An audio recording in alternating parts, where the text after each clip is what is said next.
Telugu one ప్రేక్షకులకి నమస్కారం. మనకి చాలాసార్లు జీవితంలో కొన్ని కష్టాలు వస్తాయి. వ్యక్తుల మూలాన కలగచ్చు, జంతువుల మూలాన కలగచ్చు, దుష్ట శక్తుల మూలాన కూడా కలగచ్చు. అయితే మనకి ఏమనిపిస్తుందంటే వెంటనే మాలో ఏం లోపం లేదు, వాటిదే తప్పు, అసలు ఇది ఎందుకు వచ్చింది అనే ఆలోచన కూడా మనం మానవులు ఎవరం చెయ్యం.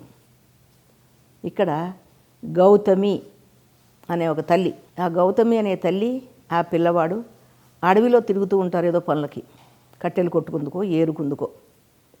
ఆ పిల్లవాడిని ఒక పాము కాటేసింది. పాము కాటేయగానే ఆ పిల్లవాడు మరణించాడు. ఆ తల్లి ఆ పిల్లవాడు మరణానికి ఘోరంగా దుఃఖిస్తోంది, రోధిస్తోంది, మాతృహృదయం తరలడించిపోతుంది. అట్నుంచి వెళ్తున్న వాళ్ళు ఒక బోయేవాడు చూశాడు.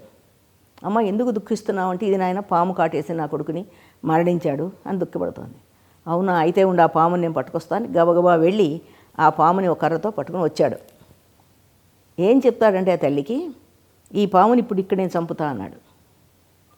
ఆ తల్లి చెప్పింది, నువ్వు ఆ పాముని చంపావనుకో, నా పిల్లవాడు బతుకుతాడా? నువ్వు ఆ పాముని చంపదు, వదిలేయి అంటుంది. ఈ బోయేవాడు అంటాడు, ఇది చాలా క్రూర జంతువు, ఇలా ఎందరినో కూడా చంపుతూ ఉంటుంది, కాబట్టి హింస చేసేవాళ్ళని చంపితే పాపమేమీ రాదు, కాబట్టి నేను చంపుతానంటాడు. ఆమె అంటుంది, ఎట్టి పరిస్థితిలో నువ్వు చంపద్దు, నా కుమారుడు మరణించాడు అంటే నాది దుఃఖం, పామును చంపబట్టి నా దుఃఖం పోదు కదా అని ఎన్నో రకాల అతనికి చెప్తుంది.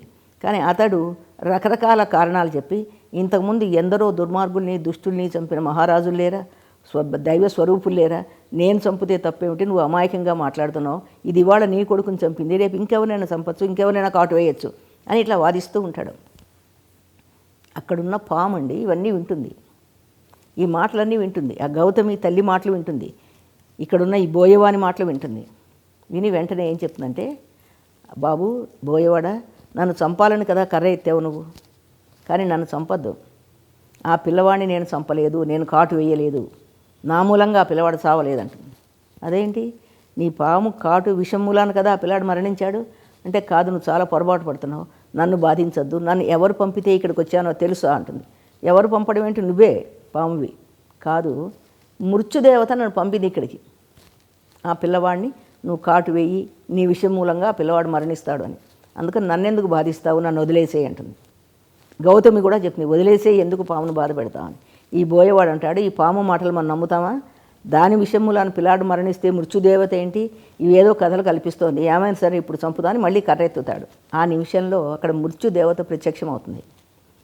ఒక్కసారి ఆ పడి ఉన్న మరణించిన పిల్లవాడిని, ఆ మహాతల్లి గౌతమిని, ఈ బోయేవాడిని అందరినీ చూస్తుంది. అక్కడ చూసి ఈ మృత్యుదేవత అంటుంది, నువ్వు ఎందుకు ఈ పాముని బాధిస్తున్నావు నాయన, ఈ పాము కాదు చంపింది, మరి నువ్వు చంపావు అంటున్నాడు, నీ ఆజ్ఞ ప్రకారం వాడు చంపాడు, అసలు నీ ఆజ్ఞ ఎందుకు పాటించాలి, నువ్వు వెళ్ళి చంపమంటే వచ్చి చంపడం ఎందుకు అమాయకమైన పసిపిల్లవాడిని.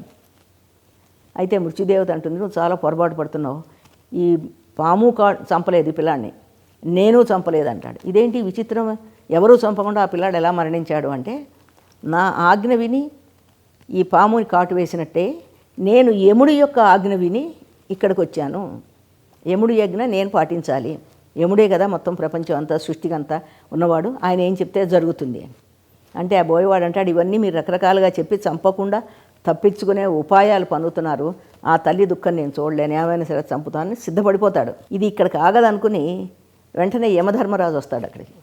ఏమిటి అంటే, అక్కడున్న దృశ్యాన్ని అంతా చూస్తాడు. అక్కడ పాముంది, మృత్యుదేవత ఉంది, పిల్లవాడి తల్లి ఉంది, ఈ బోయేవాడు ఉన్నాడు కర్ర చేత్తో పట్టుకుని, ఆ మరణించినాడు పసివాడు ఉన్నాడు, అన్నీ చూస్తూ ఉంటాడు. నేను కూడా చంపలేదు ఈ పిల్లాడిని అంటాడు. ఇదేంటి, పాము చంపలేదు, మృత్యువు చంపలేదు, యమధర్మరాజు చంపలేదు, ఎలా మరణించాడు ఆ పిల్లాడు? తల్లికి తెలుసు ఎలా మరణించాడో అంతరంగంలో. అయితే యమధర్మరాజు చెప్తాడు, ఎవ్వరూ ఎవరిని చంపే సాధ్యం కాదు, వాళ్ళ యొక్క కర్మ ఫలమేదో అది అనుభవించాలి, వాడికి ఇంతవరకే ఆయుర్దాయం ఉంది, వాడు మరణించాలి, దాని పాము కాటేయడం, దానికి మృత్యువు రావడం, దానికి నేను పంపించడం, ఇవన్నీ ఒకదాని తర్వాత ఒకటి వచ్చినాయి కాబట్టి నువ్వు పాముని చంపక్కర్లేదు అంటాడు.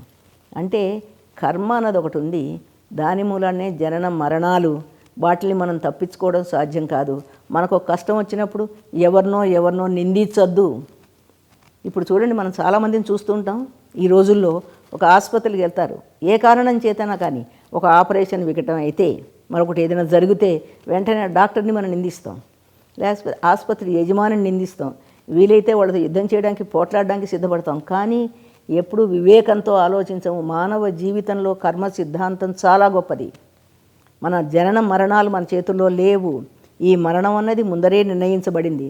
కాబట్టి ఆ అడవిలో ఆడుకుంటూనే ఎంతోమంది పిల్లలు ఉన్నారు. ఈ పిల్లవాడిని ఎందుకు పాము కాటేయాలి?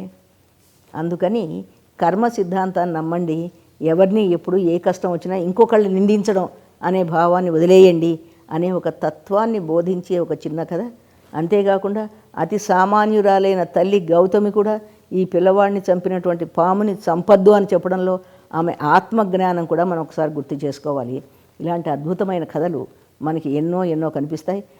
మనం అనుకుంటాం ప్రాచీన సాహిత్యాన్ని చదువుకుంటే ఏమిటి అని. ఇప్పుడు కొత్తగా యువత ఒక కొత్త మార్గం ఆలోచిస్తుంది కూడా. కానీ ఎప్పుడు ఏ సాహిత్యం చదువుకున్నా కూడా అది ఏదో ఒక ధర్మ మార్గాన్ని, జీవిత మార్గాన్ని మనకు చూపిస్తుంది. అదే దాని లక్ష్యం అనే సంగతి మనొకసారి గుర్తిద్దాం.